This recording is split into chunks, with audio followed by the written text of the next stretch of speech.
bahwa kondisi masjid kita yang sudah 12 tahun sejak dibangun butuh atau memerlukan proses namanya pemeliharaan yang kurang lebih dananya kurang lebih sekitar 260 juta rupiah. Tentu ini angka yang cukup besar, namun kecil apabila ini kita bisa bersama-sama semua jamaah Masjid Baitul Ma'mur ikut berpartisipasi untuk meringankan beban dari proses pemeliharaan masjid tersebut. Dan di balik lembar informasi tersebut juga berisikan tentang lembar komitmen. Nah, kami mohon untuk diisi sesuai dengan kemampuan masing-masing. Apakah 100.000, 500.000, 1 juta, 10 juta, silahkan. Nanti setelah lembar komitmen tersebut diisi, itu kami persilahkan nanti dikumpulkan kepada petugas nanti yang ada di masjid kita ini. Itu yang pertama. Kemudian yang kedua, nanti insya Allah pukul 7:30 teman-teman mau mengadakan kegiatan donor darah. Nah, ini juga penting sekali dalam kondisi masa pandemi ini. Kami mohon kesediaan jamaah sekalian yang sehat, yang memenuhi persyaratan untuk ikut meramaikan donor darah yang nanti dilaksanakan halaman masjid kita. Baik, jamaah sekalian nikmati Allah SWT, insya Allah kajian Sabtu subuh pada hari ini kita kedatangan tamu istimewa dari Yogyakarta. Insya Allah ini yang kedua kali Ustadz, dari Ustadz Salim Afilah. Beliau adalah seorang aktivis, seorang dai muda, dan juga seorang penulis yang cukup produktif, yang alhamdulillah pada subuh hari ini telah hadir di tengah-tengah kita, yang ingin menyampaikan tajuk merajut ukhuwah dengan tali sejarah. Mudah-mudahan kita bisa simak dengan baik, kurang lebih mungkin sekitar 45 menit ke depan, dan seperti biasa nanti kita berikan kesempatan barang satu atau nanya dari jamaah sekalian. Baik, mempersingkat waktu kepada Ustadz kami persilakan. Fadhol Ustadz.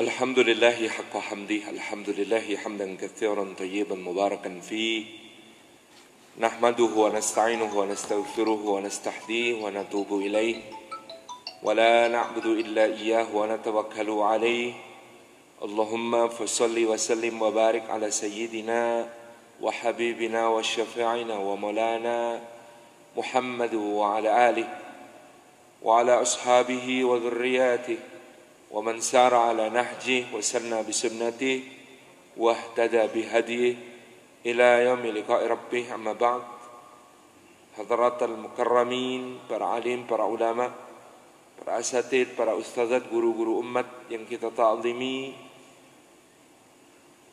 Hadrat al-Afadil, segenap pimpinan Dewan Kemakmuran Masjid Baitul Ma'mur, jamaah subuh yang dimuliakan oleh Allah Subhanahu wa taala, barakallahu fikum.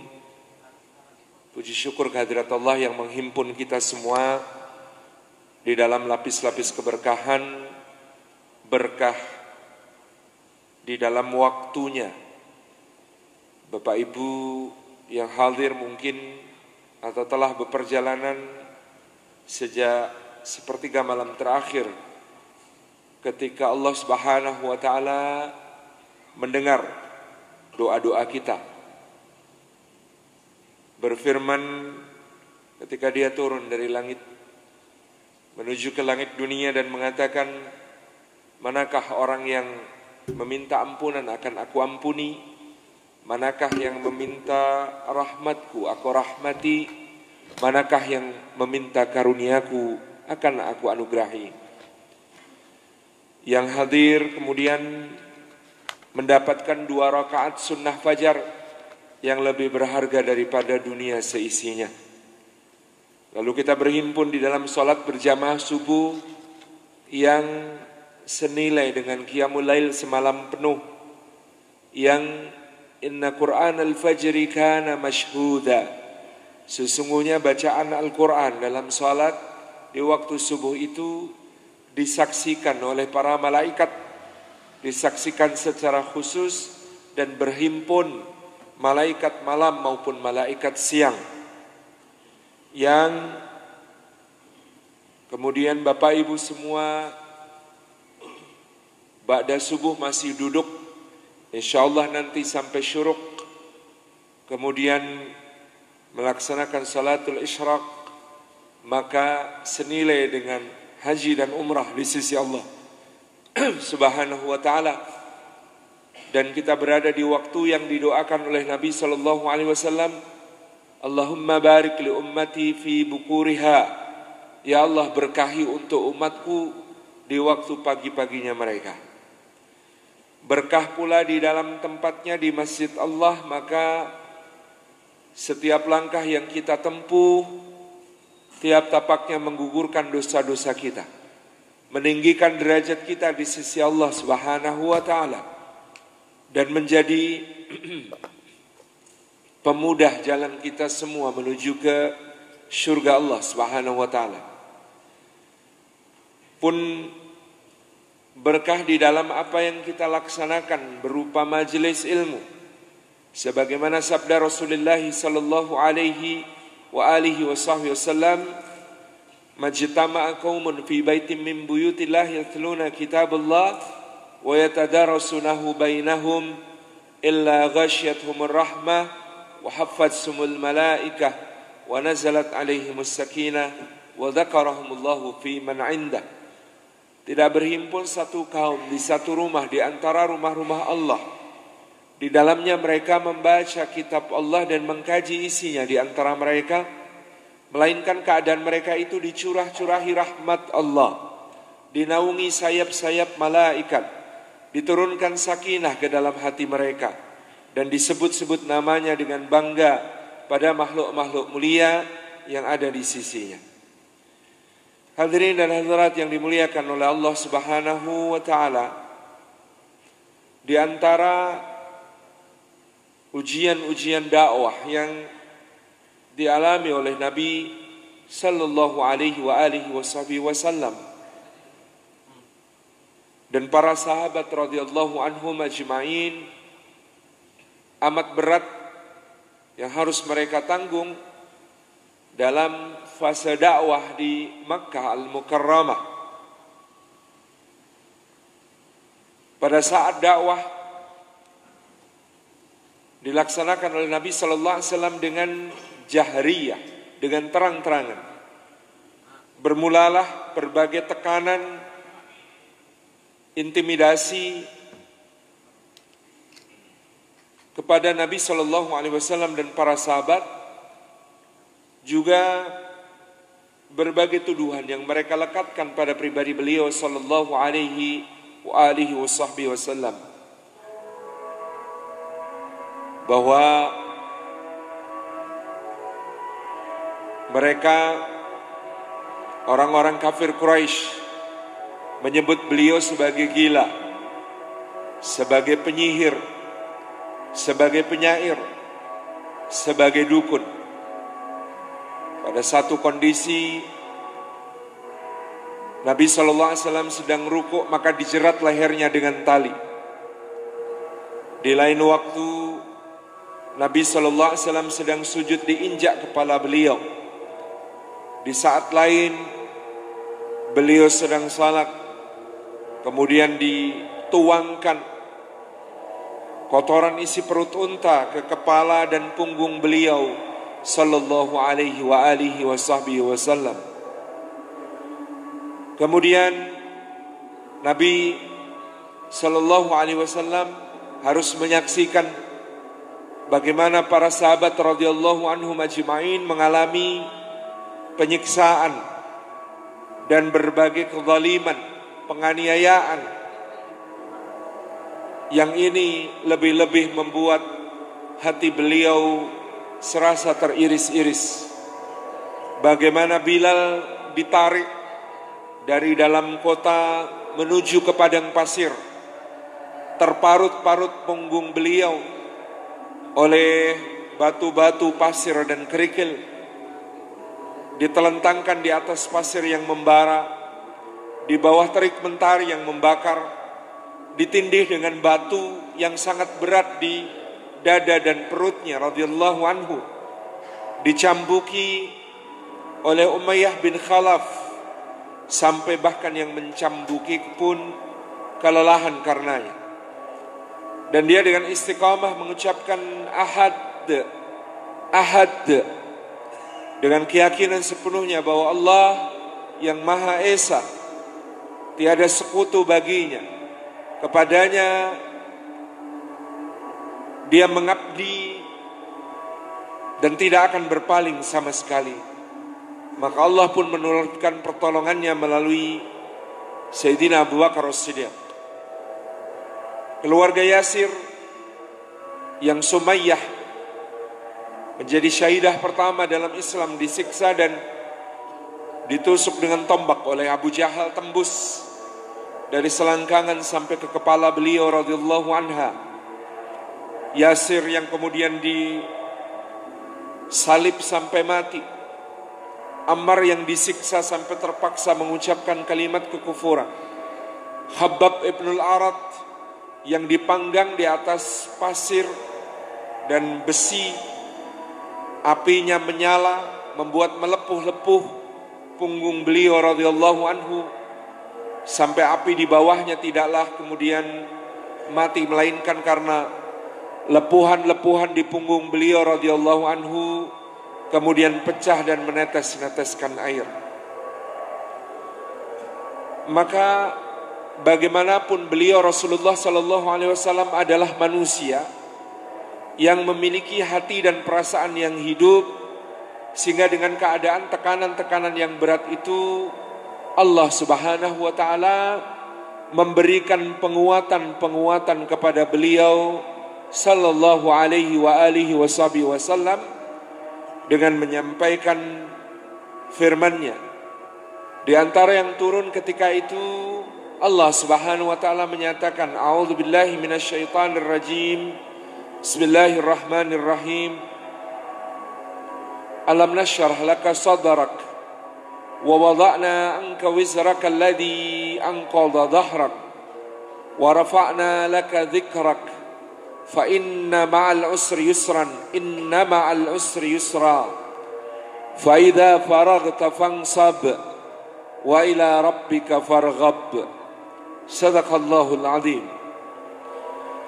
Allah mengatakan kepada Rasulnya sallallahu alaihi wasallam, alam nashrah laka sadrak, bukankah telah kami lapangkan untukmu dadamu wahai Muhammad sallallahu alaihi wasallam?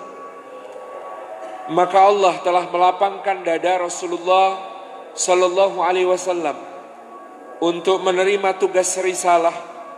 Dilapangkan.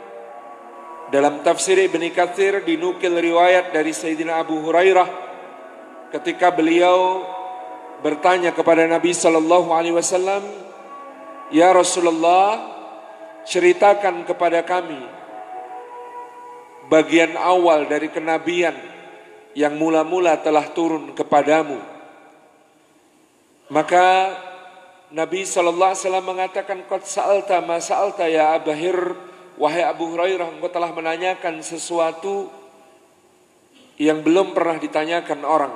Maka Nabi menceritakan, kuntu fi Bani Sa'din, aku berada di Bani Sa'ad, masih dalam perawatan Halimatus Sa'diyah. Kira-kira usia beliau sallallahu alaihi wasallam ketika itu 5 tahun. Sedang berada di padang penggembalaan kambing, kemudian terdengarlah suara dari atas, ahwa huwa, apakah dia adalah dia, yakni Nabi yang dijanjikan. Yang satu menjawab, bala, tentu saja. Lalu turunlah 2 malaikat, Jibril dan Mikail alaihi wassalam, menggamit lengan beliau, membawa beliau sallallahu alaihi wasallam ke sebuah mata air. Lalu membedah dada beliau sallallahu alaihi wasallam. Salah satu malaikat itu mengatakan, akhrij minha al-ghil wal hasad, keluarkan darinya rasa dendam dan rasa dengki. Semua yang bisa menjadi bibit-bibit dendam dan dengki dikeluarkan dari dada Nabi sallallahu alaihi wasallam. Al-ghil adalah perasaan mudah sakit hati, mudah tersinggung, oversensitif, yang sangat mungkin ada pada seorang anak yatim yang tidak memiliki ayah yang mengampu dan merawatnya. Anak-anak kadang kalau saling olok, tentunya ada ayah yang membela. Tapi Nabi Shallallahu Alaihi Wasallam tidak memiliki ayah yang akan membela beliau. Maka Allah perintahkan kepada malaikat, keluarkan al-ghil, semua yang kemudian menjadikan dia dendam, sakit hati, tersinggung, nyesek, keluarkan dari dadanya. Wal hasad, dan juga agar dikeluarkan potensi-potensi untuk dengki, untuk iri, untuk melihat nikmat kepada orang lain sebagai sesuatu yang tidak baik di matanya. Dibersihkan dari dada beliau sallallahu alaihi wasallam. Maka pertama-tama jika kita ingin menjadi orang yang memiliki kelapangan dada dan mampu menghadapi seluruh ujian kehidupan, kita juga perlu untuk selalu mengeluarkan al-ghil wal hasad dari dalam dada kita. Karena siapa yang mampu mengeluarkan al-ghil saja, membersihkan dadanya menjadi dada yang lapang, salamatus sadar, maka sudah menjadi jalannya menuju ke surga. Sebagaimana riwayat tentang seorang sahabat radhiyallahu anhu yang disebut-sebut oleh Nabi sallallahu alaihi wasallam min ahlil jannah, bagian dari penduduk surga. Dan beliau menyebutnya ketika sudah berdiri di mihrab siap untuk mengimami, akan datang kepada kita seorang dari kalangan penduduk surga.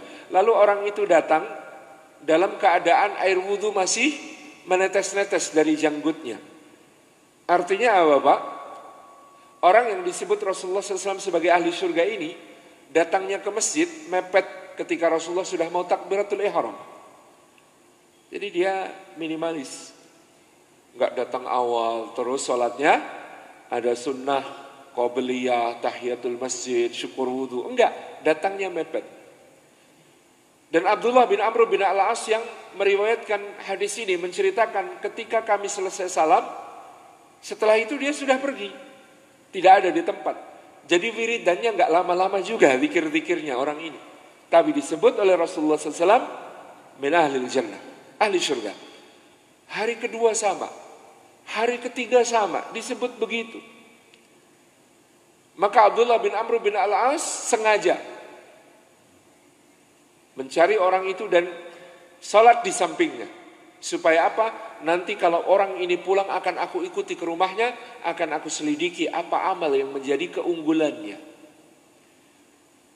Diikutilah ke rumah. Abdullah bin Amr bin Al-As mengatakan, "Paman, mohon maaf, aku sedang ada masalah dengan ayahku. Bolehkah aku menumpang di rumahku barang 2-3 hari?" Kata orang itu, "Silahkan nak, silahkan." 2-3 hari Abdullah bin Amr mencari apa amal unggulan orang ini. Malam-malam dia tunggu, tidak bangun untuk qiyamul lail. Sebelum subuh dia perhatikan tidak ada makan sahur untuk puasa. Pagi-pagi sarapan seperti biasa. Kemudian sholat berjamaah pun datangnya tadi. Mepet iqamah, pulang cepat-cepat. Sedekah kepada orang-orang tak dia lihat. Maka hari ketiga Abdullah bin Amr bin Al-As menyerah. "Paman, maaf, sebenarnya saya bukan ada masalah sama bapak. Cuma saya takjub karena Nabi SAW menyebut Anda sebagai ahli surga, ahli surga, ahli surga. Sementara saya tidak mendapati amal yang istimewa dari paman. Apa sebenarnya yang ada pada paman yang tidak dimiliki orang?" Orang itu menjawab dengan tawadhu, "Nah, aku seperti yang engkau lihat, tidak ada yang aku tutup-tutupi. Itulah aku. Tidak, paman pasti punya sesuatu yang tidak dilakukan orang lain. Orang itu menjawab, barangkali bahwa aku tiap kali menjelang tidur, aku maafkan semua orang yang bersalah kepadaku. Aku mohonkan ampunan kepada Allah untuk mereka. Aku beristighfar untuk diriku. Dengan begitu tidurku nyenyak setiap malam. Dadanya lapang dari saudaranya. Maka dalam ukhuwah kita menemukan bahwa rukun ukhuwah yang pertama, salamatus sadar, dada yang lapang kepada saudara. Tidak ada ghil, tidak ada dengki, tidak ada su'udzon. Dalam undang-undang ukhuwah dan pergaulan yang diturunkan Allah, yaitu suratul Hujurat, bagian awal dari bagaimana Allah menjaga ukhuwah orang beriman adalah ya ayyuhalladzina amanu jtanibu katsiran minadh-dhann inna ba'dadh-dhanni itsm. Wahai orang-orang yang beriman, jauhilah kebanyakan dari prasangka, karena sebagian dari prasangka itu benar-benar dosa di sisi Allah Subhanahu wa taala. Tidak ada buruk sangka, tidak ada dendam dan dengki, dimaafkan semuanya, dimohonkan kepada Allah Subhanahu wa taala ampunan untuk mereka. Betapa indahnya. Tidak ada pula dengki di dalam hatinya untuk saudara. Sangka buruk, kata para ulama, biasanya berasal dari sangka buruk kepada diri sendiri.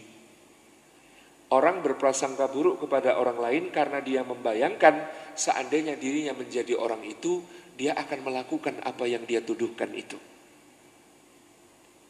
Maka ketika hadisul ifk, tuduhan kepada ibunda kita Aisyah terjadi, Allah memuji dua jenis manusia. Yang pertama yang langsung berkata, subhanallahi hadza buhtanun azim. Maha suci Allah, ini adalah dusta yang sangat besar. Adalah Sayyidina Umar bin Khattab begitu mendengar ada orang munafik bicara tentang tuduhan yang bukan-bukan kepada ibunda kita Aisyah, beliau langsung mengatakan, subhanallah hadza buhtanun azim. Maha suci Allah, ini adalah tuduhan yang betul-betul dusta. Yang kedua yang dipuji oleh Allah adalah orang-orang yang berprasangka baik kepada diri mereka sendiri. Dalam riwayat hadisnya disebutkan Abu Ayyub Al-Ansari bicara kepada istrinya ketika tuduhan itu terjadi. Abu Ayyub bertanya kepada Ummu Ayyub, wahai Ummu Ayyub, kalau engkau adalah Aisyah, kira-kira terjadi tidak peristiwa itu? Kata Ummu Ayyub, subhanallah wahai suamiku, sejelek-jeleknya aku, bagiku yang namanya zina adalah dosa yang sangat menjijikkan. Sesuatu yang sangat aku benci, yang aku berlindung kepada Allah dari terlibat hal semacam itu. Kata suaminya, kalau engkau tak mungkin, maka lebih tak mungkin lagi Aisyah, karena Aisyah lebih baik darimu. Kata Ummu Ayyub, betul, engkau betul wahai suamiku. Lalu istrinya mengatakan, dan engkau wahai suamiku, kalau engkau adalah Safwan bin Al-Mu'attal, laki-laki yang dituduh sebagaimana ibunda kita Aisyah dituduh, apakah peristiwa itu akan terjadi? Kata suaminya, na'udzubillahi min dzalik, sejelek-jeleknya aku, tidak pernah aku akan terpikir atau terbayang untuk mengkhianati Rasulullah SAW dan menodai keluarganya.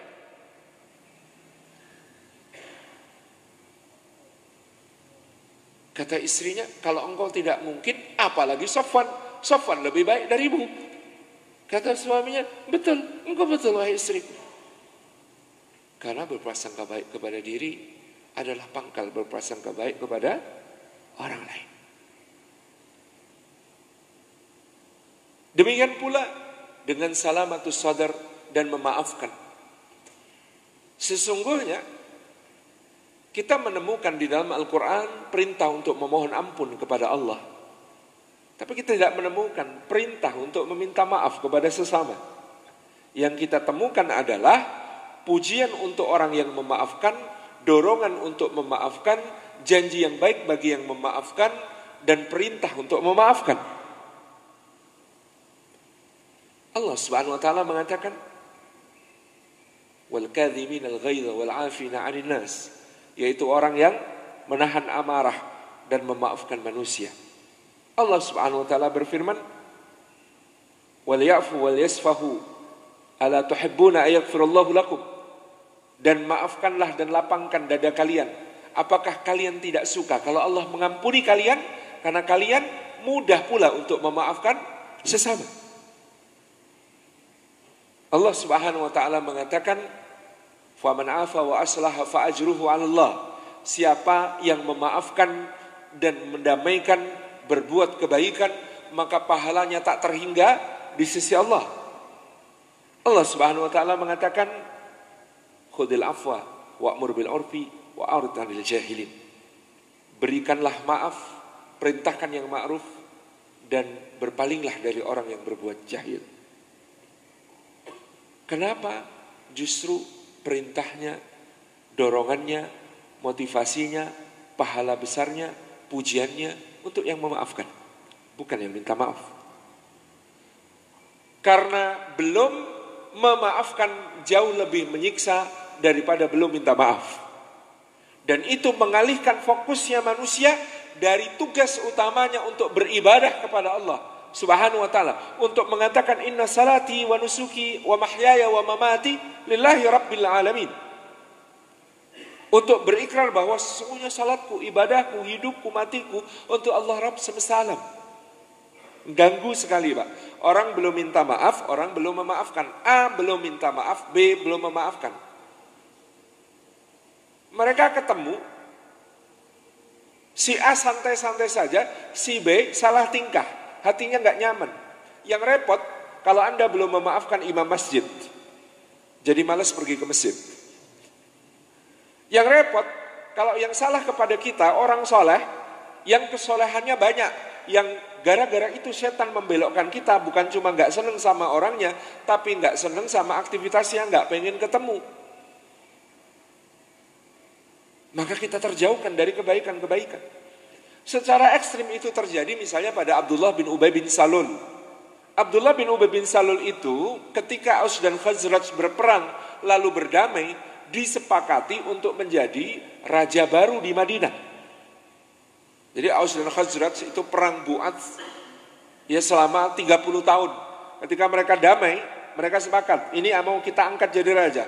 Tanggal penobatan sudah ditetapkan, kemudian mahligai sudah ditetapkan, singgasana sudah disiapkan. Kurang 1 bulan dari masa penobatan itu, Rasulullah SAW datang dari Makkah, hijrah ke Madinatul Munawwarah. Lalu orang-orang Aus dan Khazraj berkata, kita sudah punya nabi, buat apa punya raja? Sehingga pengangkatan Abdullah bin Ubay bin Salul dibatalkan, cancel. Kalau saja Abdullah bin Ubay bin Salul jujur, oh Rasulullah memang lebih baik dari saya, beliau lebih layak menjadi pemimpin daripada saya, dia Abdullah bin Ubay bin Salul ini akan menjadi second best, akan menjadi pemimpin di sisi Rasulullah SAW. Dan itu memang Rasulullah perlakukan begitu. Di musyawarah gak pernah ditinggalkan. Abdullah bin Ubay bin Salul selalu dihadirkan oleh Nabi SAW, dimintai pertimbangan, dimintai masukan-masukan, diajak memutuskan perkara bersama. Tapi Abdullah bin Ubay bin Salul memilih memelihara lukanya supaya tetap menganga. Bahayanya ketemu saja pengen menghindar. Si A belum memaafkan, belum minta maaf, si B belum memaafkan. Makan bareng. Si A makannya enak sekali, lagi lapar, lezat. Si B lihat si A-nya makan enak, gak jadi makan. Malam si A tidur nyenyak, si B gelimbang-gelimbung kesana kemari memikirkan, kok dia belum minta maaf ya? Masa sih gak sadar kalau dia salah? Masa aku harus ngomong kamu tuh salah, kamu harusnya minta maaf? Tapi gengsi kalau kayak begitu, gelimbang-gelimbung semalaman memikirkan. Ini mengganggu sekali misi hidup kita, yaitu beribadah kepada Allah dan menjadikan hati kita fokus kepada Allah. Maka dari itu perintahnya adalah bersihkan ghil itu. Maafkan, lapangkan. Karena kadang kita memaafkan bukan karena yang bersangkutan layak dimaafkan, tetapi kita memaafkan karena kita tidak layak memikirkannya, sementara dia tidak memikirkan kita. Karena fokus kita jauh lebih berharga daripada itu, yaitu untuk inna salati wa nusuki wa mahyaya wa mamati lillahi rabbil alamin. Jadi besarnya urusan hati dengan sesama ini kaitannya dengan urusan hati kita yang seharusnya selalu mengabdi kepada Allah. Itulah kenapa orang ghil, orang hasad, orang dengki ini rusak ibadahnya. Karena ketika dia memiliki perasaan-perasaan semacam itu, orientasinya bukan lagi Allah, tapi orientasinya ke orang. Bagaimana membuat senang ataupun membuat susah orang, bukan untuk Allah Subhanahu wa taala lagi. Tabarakallah. Ali Zainal Abidin bin Husain bin Ali bin Abi Thalib menyaksikan bagaimana ayahandanya dan keluarga besarnya dibunuh dan dibantai di Karbala. Orang-orang yang terlibat dalam peristiwa Karbala kemudian di masa tuanya mendapatkan bala dari Allah Subhanahu wa taala. Ada yang dari orang kaya jatuh miskin, ada yang dari pejabat menjadi buronan, ada dari orang yang kemudian berpengaruh menjadi gelandangan. Ada yang kemudian terkena penyakit gila, semacam-macam. Dan yang luar biasa sejauh yang beliau mampu, Ali Zainal Abidin bin Husain bin Ali bin Abi Thalib ini, kumpulkan semuanya disantuni, ditanggung hidupnya. Orang-orang bertanya, wahai cucu Rasulullah SAW, apakah engkau tidak memiliki dendam kepada mereka? Mereka yang membunuh keluargamu, tapi engkau yang menanggung mereka di hari tua.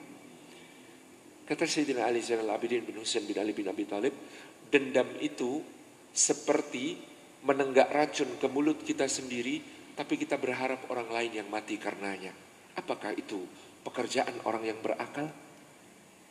Dendam itu seperti meminum racun ke dalam mulut kita sendiri, tapi kita berharap orang lain yang mati. Apakah yang seperti itu pekerjaan orang yang berakal? Subhanallah. Jadi, alam nashrah laka sadrak, bukankah kami telah lapangkan untukmu dadamu, wahai Muhammad SAW? Begitu dikeluarkan al-ghil wal hasad, kalau hasad dengki, dan dengki ini Bapak Ibu yang dirahmati oleh Allah Subhanahu wa taala, tidak ada yang selamat dari dengki kecuali yang ditolong oleh Allah Subhanahu wa taala.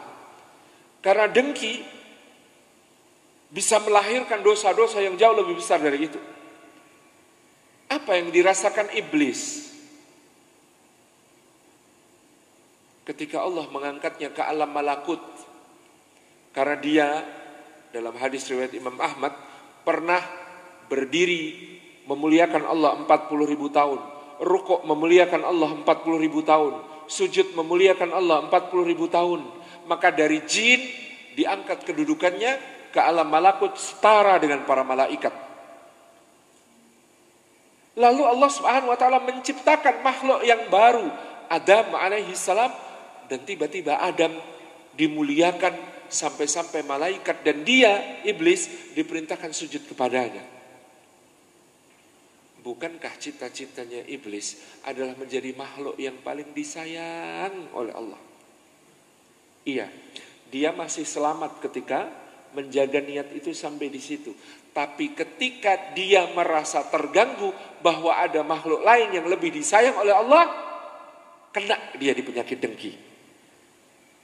Jadi batasnya tipis sekali Bapak Ibu yang dirahmati Allah dengki itu. Kita pengen sekali menjadi orang yang paling disayang oleh Allah. Boleh? Boleh.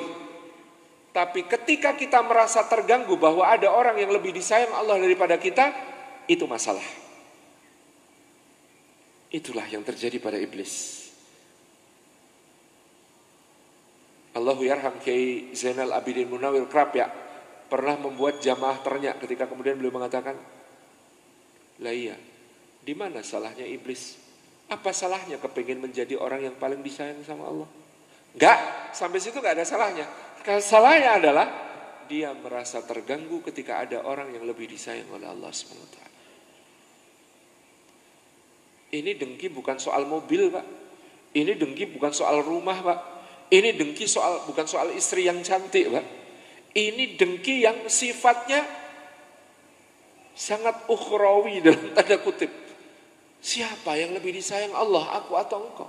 Ya Rabb, Kayak begitu saja bisa menjadikan kesombongan, bisa menjadikan kekufuran, bisa menjadikan kedurhakaan kepada Allah Subhanahu wa taala. Dulu waktu kecil diceritain guru TK bahwa kenapa Qabil membunuh Habil, kenapa anak Adam membunuh saudaranya, itu karena dijodohkan silang, yang ini dapat saudara kembarnya yang ini dapat saudara kembarnya yang ini. Saudara kembarnya yang ini lebih cantik. Tapi kita menemukan keterangan dalam Al-Quran bukan begitu. Keterangan dalam Al-Quran adalah kenapa yang satu membunuh yang lain? Karena dengki. Dengki karena apa? Karena kurbannya diterima, yang ini kurbannya tidak diterima. Jadi bukan dengki soal istri mana yang lebih cantik, tapi dengki soal mana yang diterima kurbannya oleh Allah, mana yang diterima ibadahnya oleh Allah.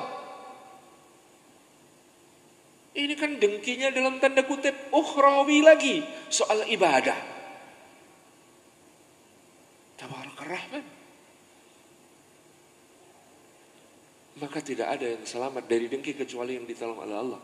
Hatta para ulama. Maka mari kita jaga mereka. Kemarin saya menyampaikan namimah, mengadu domba dua orang muslim, itu dosanya besar. Maka lebih besar lagi dosanya orang yang bertanya di sebuah majelis ilmu kepada seorang ustadz yang sedang mengisi majelis ilmu. Pertanyaannya berbunyi, "Ustadz, apa pendapat ustadz tentang ceramah Ustadz Fulan yang di YouTube judulnya ini detik ke-12 menit ke-17. Dia berkata begini." Yang tanya sudah tahu memang Ustadz ini berbeda pendapat. Ditanyakan bukan untuk mencari kebenaran, tapi ditanyakan untuk meruncing-runcingkan perbedaan dan merusak hubungan. Subhanallah. Al-Hasan. Makanya Sayyidina Sa'id bin Jubair rahimahullah ta'ala, imamnya para tabi'in, murid kesayangannya Sayyidina Abdullah ibn Abbas radhiyallahu anhuma, pernah mengatakan, dengarkan ilmunya para ulama, tapi tutup telinga dan mulut kalian begitu ulama satu bicara tentang ulama yang lain, karena cemburu di antara mereka lebih dahsyat daripada cemburunya kambing jantan satu sama lain. Pernah jadi panitia kurban, Pak? Kambing jantan dikumpulkan, apa yang terjadi? Bertarung, adu tanduk. Sama, kata beliau. Kalau yang berbicara di depan Bapak ini bukan ulama, Pak, ini ubaru. Bukan ulama, tapi ubaru. Insyaallah mudah-mudahan Allah jaga dan selamatkan. Tabarak Rahman, ini semua yang kemudian kita jaga betul. Jadi al-ghil wal hasad. Ada orang yang mengira dengki yang bahaya hanya dengki soal dunia. Enggak. Bahkan dengki tentang siapa yang paling disayang Allah, dengki tentang siapa yang ibadahnya diterima, dengki tentang hal-hal yang seperti itu pun bisa sangat berbahaya. Maka lapangkan dada kita dengan mengeluarkan duanya. Ada dialog menarik antara Imam Al-Ghazali dengan muridnya. Muridnya berkata, "Wahai Imam, katanya yang namanya zikir itu bisa ngusir setan. Saya tuh sudah nyoba zikir terus ya Imam. Tapi kenapa rasanya setan datang terus, godain saya, ngajak saya keburukan terus. Padahal saya sudah zikir. Tapi setannya tuh datang terus ya Imam." Level muridnya Imam Al-Ghazali bisa sadar bahwa ada setan yang datang. Bisik-bisikin untuk ngajak jelek-jelek gitu. Kata Imam Al-Ghazali, "Nak, bagaimana menurutmu keadaan seseorang yang dia menghalau-halau anjing dengan suaranya, dengan tongkatnya, dengan segala hal yang dia ada di dekatnya, mungkin dia lempari batu, Syah, pergi. Dia usir anjing-anjing itu, tapi dia memangku sebuah piring, di piringnya ada jeroan, ada daging, ada tulang-tulang. Dia usir, pergi kalian anjing-anjing, anjing pergi. Tapi dia memangku tulang-tulang, jeruan-jeruan, daging-daging. Apa yang akan terjadi? anjingnya akan terus datang. Kenapa? Karena ada makanan kesukaannya yang disanding oleh orang itu. Kata Imam Al-Ghazali, sama nak, kau usir setan pakai zikirmu bagaimanapun juga, selama di hatimu kau menyediakan makanan lezat untuknya, maka dia akan terus datang, terus datang, terus datang. Ini namanya bukan kamu digoda setan, tapi kamu yang menggoda syaitan. Karena kamu menyediakan makanan yang lezat di dalam hatimu baginya. Apa itu makanan lezat bagi setan? Wahai guru, kata Imam Al-Ghazali, al-kibru, kesombongan, warya, keinginan untuk dilihat, wal ajab, dan bangga kagum diri, wal ghil, rasa dendam, wal hasad, rasa dengki, wat tama, dan juga keserakahan. Itu kalau ada dalam hatimu, betah sekali setan di situ. Mau kau usir seperti apapun, mau kau salat seperti apapun, mau kau baca Quran seperti apapun, nikmat sekali dia di situ. Tabarakallah. Lapang. Dalam riwayat itu kemudian disebutkan malaikat berkata kepada yang lain, ke dalam dada Rasulullah SAW itu, adkhil alaiha ar-ra'fah war-rahmah, masukkan ke dalamnya ar-ra'fah, kelembutan hati, war-rahmah, dan kasih sayang. Maka inilah Rasulullah SAW yang memberi contoh kita membersihkan hati, dada dari al-ghil wal hasad. Dengan itu Allah akan masukkan kelembutan dan kasih sayang. Maka Allah memuji Rasulullah SAW sebagai Raufur Rahim, orang yang begitu lembut dan penyayang kepada sesama. Alam nashrah laka sadrak, bukankah telah kami lapangkan untukmu dadamu. Ketika menjelang Isra wal Mi'raj, lagi-lagi Nabi SAW dibelah dadanya oleh Jibril dan Mikail alaihissalam. Dikeluarkan jantung hati beliau, dicuci dengan air zam-zam, dan dikatakan keluarkan darinya al-khawf wal hazan, rasa khawatir berlebihan dan rasa sedih berlebihan atas masa lalu. Jadi rasa khawatir berlebihan tentang masa depan, rasa sedih berlebihan atas apa yang sudah terjadi, itu juga dikeluarkan. Di dalam Al-Quran, apa pengertian bahagia, Pak? Bahagia itu bukan senang-senang terus, senyum-senyum terus, ketawa-ketawa terus. Bukan. Definisi bahagia dalam Al-Quran adalah la khaufun alaihim walahum yahzanun. Tidaklah mereka merasa khawatir berlebihan tentang masa depan, dan tidak pula mereka bersedih hati atas apa yang sudah terjadi. Itu definisi bahagia. Jadi saya belajar tentang benda seni dan barang antik kepada teman-teman seniman. Saya mendapatkan definisi yang sama. Barang yang bagus itu yang seperti apa? Barang yang bagus itu bukan yang banyak dipuji. Barang yang bagus itu barang yang tidak bisa dicela. Sama dengan tadi ya. Bahagia itu bukan banyak senang-senang. Bahagia itu yang tidak ada rasa khawatir, tidak pula bersedih hati. Tabarakar Rahman.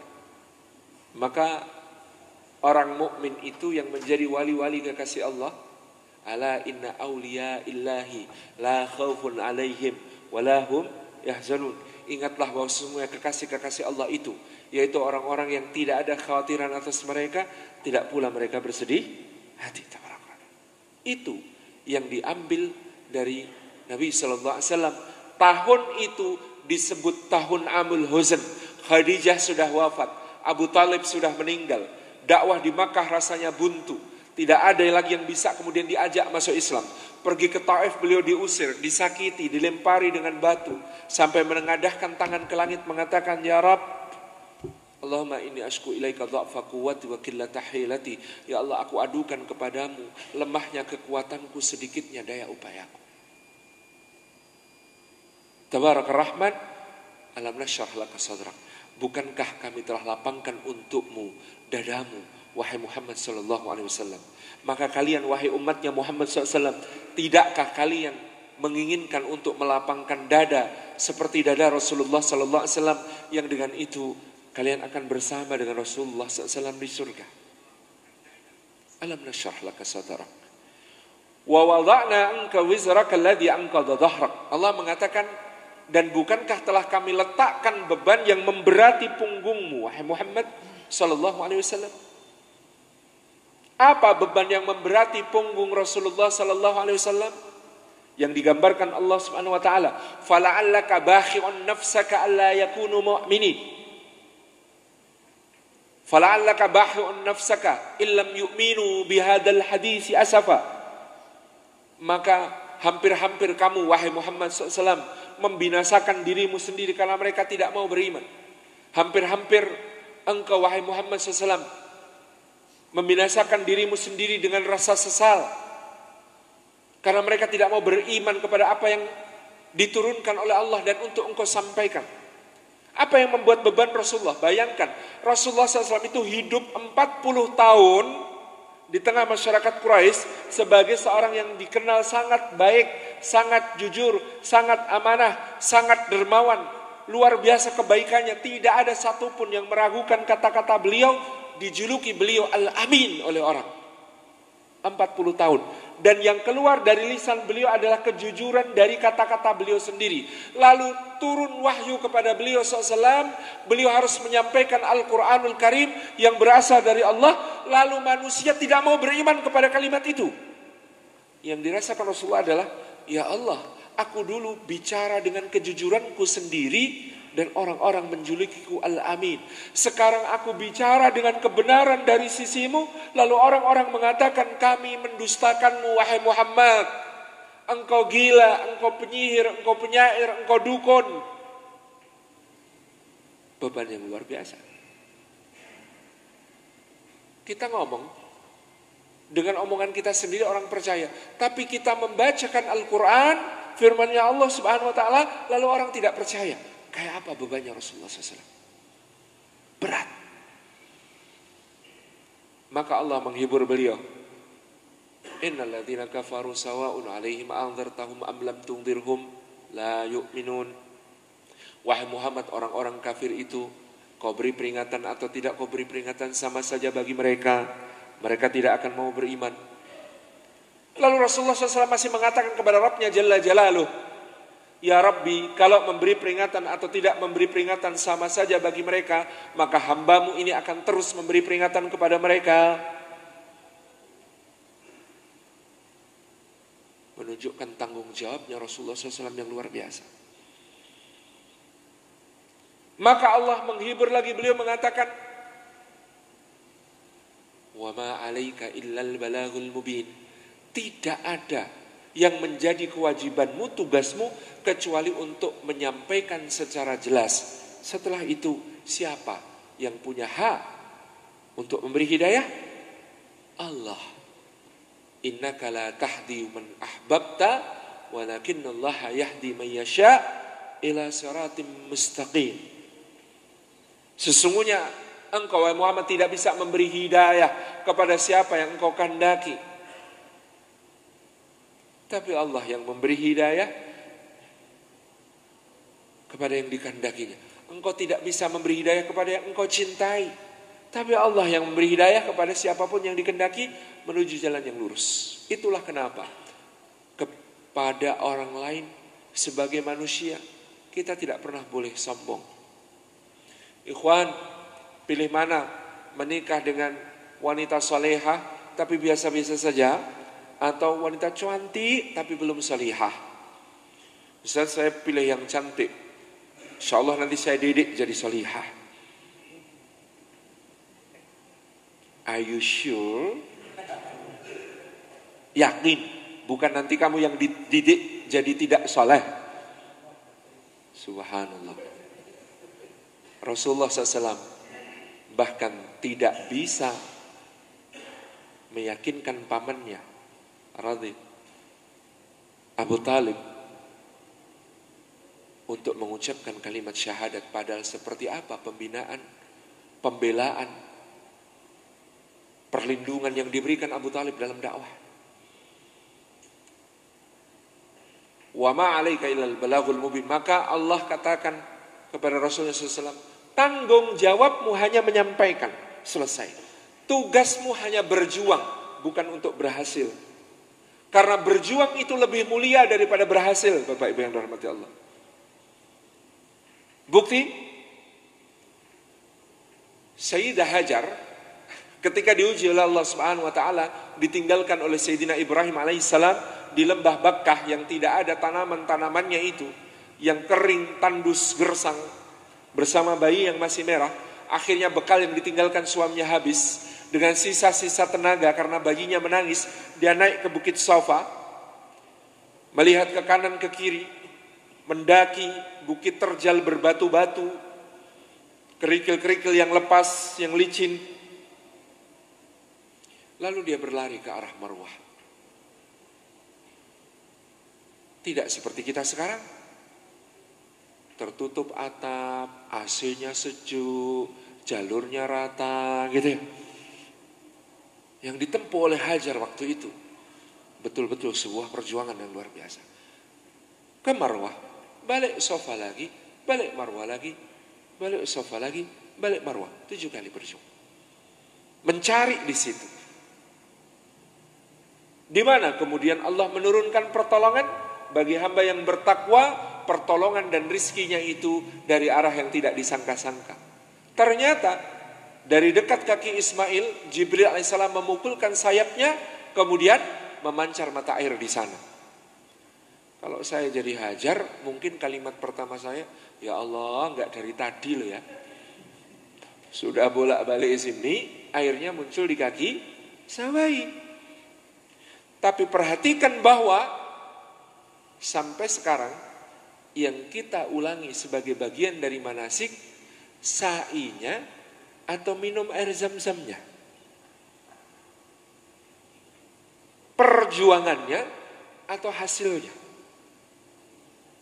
Perjuangannya, kita sa'i, bukan minum air zam-zam yang menjadi bagian dari manasik. Minum air zam-zamnya hanya sunnah. Yang lebih dihargai oleh Allah adalah perjuangannya. Jadi tugasnya berjuang, bukan untuk berhasil. Tugasnya untuk berikhtiar, bukan untuk sukses. Itulah tugas kita di dunia. Wa rafa'na laka dzikrak alladzi anqadha dhahrak. Telah kami angkat beban yang memberati punggungmu. Tugasmu berjuang, bukan untuk berhasil. Karena hasilnya yang menentukan adalah Allah Subhanahu wa taala.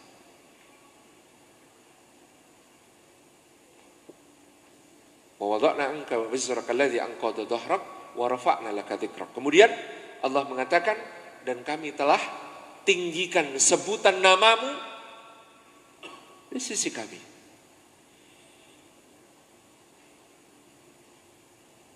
Dalam satu riwayat, bahkan sejak Adam alaihi salam diciptakan, Allah telah menulis nama Muhammad sallallahu alaihi wasallam di sisi namanya di pintu-pintu surga. Dalam syahadat kita tidak lengkap syahadat tauhid tanpa syahadat Rasul. Asyhadu an la ilaha illallah wa asyhadu anna Muhammadar Rasulullah. Nabi-nabi sebelumnya enggak ada kewajiban syahadat Rasul. Umat-umat Nabi sebelumnya tidak diminta mengatakan wa asyhadu anna Nuhan Rasulullah, enggak ada. Wa asyhadu anna Ibrahim Rasulullah, enggak. Wa asyhadu anna Musa, enggak. Syahadat Rasul ini istimewa bagi Muhammad sallallahu alaihi wasallam. Dan nama Muhammad sallallahu alaihi wasallam ini wa rafa'na laka dzikra, kami tinggikan namamu wahai Muhammad. Sampai nama Muhammad sallallahu alaihi wasallam ini tidak bisa direndahkan, tidak bisa diejek, tidak bisa dilecehkan kecuali pasti dengan memujinya. Ketika turun surah Al-Lahab, diakhiri dengan lafaz wa mar'atuhu hammalatal hatab fi jidha hablum min masad, dan istrinya Abu Lahab ikut terlaknat, dia wanita yang membawa kayu bakar, di lehernya ada tali dari sabut. Marahlah Ummu Jamil, istrinya Abu Lahab. Kemudian dia cari-cari Rasulullah SAW. Mana Muhammad? Rupanya dia mengejek aku dan suamiku dengan syair. Akan aku balas karena aku ini penyair perempuan. Sampai di Ka'bah, lihat Abu Bakar As-Siddiq. Ummu Jamil berkata, Abu Bakar, mana sahabatmu itu? Akan ku balas syairnya. Kemudian Ummu Jamil berkata, mudammaman abaina wa dinahu qalaina wa amruhu asaina. Rupanya syairnya cuma begitu. Mudammaman. Mudammam. Apa artinya mudammam? Mudammam itu kebalikan dari kata Muhammad. Kalau Muhammad artinya yang terpuji, mudammam artinya yang tercela. Dia menyebut mudammam si tercela. Kami tak peduli padanya. Agamanya kami tak sudi memeluknya. Perintahnya kami tak pernah mentaatinya. Itu yang dikatakan Ummu Jamil. Lalu dia bersungut-sungut pergi meninggalkan Abu Bakar. Abu Bakar nengok ke samping. Ya Rasulullah, engkau ada di sisiku. Tapi kenapa aku yang disemprot? Rupanya Rasulullah tersenyum kemudian berkata, wahai Abu Bakar, tidakkah kau perhatikan bagaimana Allah menjagaku? Dijaganya aku dari pandangan matanya. Ummu Jamil gak lihat aku tadi. Dan dijaganya namaku dari lisannya. Mereka mengejek mudammam, mudammam, mudammam. Siapa mudammam? Aku Muhammad, kata Rasulullah SAW. Jadi karena saking bencinya kepada Rasulullah, orang Quraisy terutama Ummu Jamil, Abu Lahab dan kawan-kawan ini, kalau mau ngejek Rasulullah nggak sudi nyebut Muhammad, karena kata Muhammad berarti muji. Masa saya bilang Muhammad itu gila, kata mereka. Yang gila saya, orang ku puji kok ku jelek-jelekin, nggak masuk. Makanya untuk mengejek Rasulullah mereka ganti namanya jadi Mudammam. Tapi ketika diganti jadi Mudammam, Mudammam itu siapa? Gak kena lagi kepada Rasulullah SAW. Maka warafa'na laka dzikrak, ditinggikan sebutan namanya Rasulullah SAW. Tabarak Rahman. Bapak Ibu kalau memberi nama putra, nama pilihannya salah satunya adalah Muhammad dan turunannya Ahmad, Mahmud, Hamdan, Hamdun, macam-macam ya. Itu bisa menjadi pilihan. Tapi menarik, ada kisah di mana tidak memberi nama dengan nama Rasulullah kepada anak dalam rangka memuliakan beliau sallallahu alaihi wasallam. Terjadi di Bosnia. Seorang dosen Universitas Ummul Qura cerita, saya ngisi daurah tentang Rasulullah SAW di Bosnia. Hadir bapak bersama anak-anaknya yang kemudian selalu dia jelaskan kepada anaknya dengan bercucuran air mata tentang Rasulullah SAW. Begitu cintanya bapak ini kepada Rasulullah SAW. Lalu saya berkenalan dengan mereka, saya tanya namanya dan nama anaknya. Kemudian dia berkata, saya tidak sanggup memberi nama anak saya dengan nama Muhammad sallallahu alaihi wasallam. Loh, kenapa Bapak? Kalau engkau cinta kepada Rasulullah, bukankah seharusnya kau beri nama anakmu dengan nama Rasulullah sallallahu alaihi wasallam? Kata bapak itu, ingin wahai Syekh, tapi saya enggak sanggup. Enggak sanggupnya kenapa? Saya takut satu saat saya marah kepada anak saya, lalu saya panggil anak saya itu dengan kasar. Saya telah menyebut nama Rasulullah SAW dengan kasar. Dan betapa jeleknya adab itu kepada Rasulullah SAW. Indah sekali. Wa rafa'na laka dzikrak, kami tinggikan sebutan namamu. Fa inna ma'al usri yusran, inna ma'al usri yusra, kata Allah, maka sesungguhnya beserta kesulitan ada kemudahan. Sesungguhnya beserta kesulitan ada kemudahan. Kalau kita baca tafsir Bapak Ibu yang dirahmati Allah, ayat ini indah sekali. Ibnu Mas'ud radhiyallahu anhu mengatakan tidak mungkin tidak mungkin dua kemudahan dikalahkan oleh satu kesulitan. Tidak mungkin dua kemudahan dikalahkan oleh satu kesulitan. Kalau kita hanya baca terjemah bahasa Indonesia, kita akan menemukan berapa kesulitan? Dua. Berapa kemudahan? Dua. Bahasa Indonesianya dua kesulitan, dua kemudahan. Tapi bahasa Arabnya fa inna ma'al usri yusran, inna ma'al usri yusran. Usr kesulitannya pakai alif lam. Alif lam itu memakrifahkan sesuatu. Artinya menjadikannya satu dan tertentu. Jadi meskipun disebut dua kali, tapi karena pakai alif lam, maka sebenarnya dia satu kesulitan. Dia satu kesulitan yang sama dan tertentu. Sementara kemudahannya yusron. Yusron, pakai alif lam tidak? Tidak pakai alif lam. Apa artinya tidak pakai alif lam? Tidak tertentu dan tidak terhingga. Jadi ayat ini bukan dimaknai dua kesulitan, dua kemudahan, tapi dimaknai sesungguhnya beserta satu kesulitan yang tertentu ada dua kemudahan yang tidak terbatas. Allahu Akbar. Beserta satu kesulitan yang tertentu ada dua kemudahan yang tidak terbatas. Para ulama mengatakan kemudahan itu bisa di dunia dan di akhirat. Orang yang diberi ujian Allah dengan kesulitan, lalu dia bertakwa kepada Allah, wa may yattaqillaha yaj'al lahu makhrajan wa yarzuqhu min haitsu la yahtasib. Barang siapa bertakwa kepada Allah, dijadikan baginya jalan keluar dari kesulitannya, satu, diberi rezeki dari arah yang tidak disangka-sangka, dua. Atau dia akan ditolong oleh Allah Subhanahu wa taala dalam menghadapi kesulitannya. Dua, dengan kesabarannya atas muziah, dengan kesabarannya atas musibah dan ujian itu, maka dengan sabar itu dia dapat satu, cintanya Allah. Wallahu yuhibbus sabirin. Dua, dibersamai oleh Allah. Innallaha ma'as sabirin. Tiga, pahala tak terhingga. Wa innama yuwaffas sabiruna ajrahum bighairi hisab. Orang sabar pahalanya disempurnakan Allah tanpa batas. Empat, disambut secara khusus. Salamun alaikum bima sabartum. Amal-amal lain itu enggak ada Pak yang ada sambutan khususnya seperti ini di surga. Itu cuma amal sabar. Salamun alaikum bima sabartum. Ulaika alaihim salawatu min rabbihim wa rahmah wa ulaika humul muhtadun. Mendapatkan salawat jaminan kebaikan dari Allah dan juga kasih sayang, dan juga mereka mendapatkan petunjuk hidayah dari Allah. Fa inna ma'al usri yusran. Inna ma'al usri yusran. Sungguhnya beserta satu kesulitan yang tertentu ada dua kemudahan yang tidak terhingga. Fa idza faragta fansab. Maka kalau selesai satu urusan, segera beralih ke urusan yang lain. Kerahkan tenaga untuk fokus kepada yang lain. Selesai satu ketaatan, beralihlah ke ketaatan yang lain, supaya setan tidak sempat masuk di situ untuk membisikkan kepada kita keburukan-keburukannya. Fa idza faragta fansab.